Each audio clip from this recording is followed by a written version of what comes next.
Mun nimi on Hölsmäki Lauri ja mä olin Lakeus Live-sarjassa pari vuotta sitten, joka tuli Yleltä ja näkyy Yle Areenassa. Hyvää kuuluu, että sarjan kuvausten jälkeen ollaan Janinen kanssa menty Kihloihin ja rakennettu omakotitalo tähän Kauhavalle.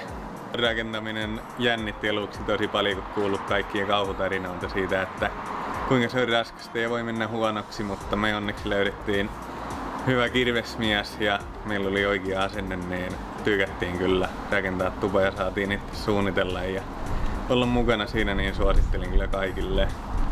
Kauhavalla on hyvä asua, täällä on meille molemmille töitä ja kaikenlaisia työmahdollisuuksia ja tästä on helppo kulkea sitten muuallakin töissä, esimerkiksi Seinäjoella ja Vaasassakin, niin ei ole ihan älytön matka.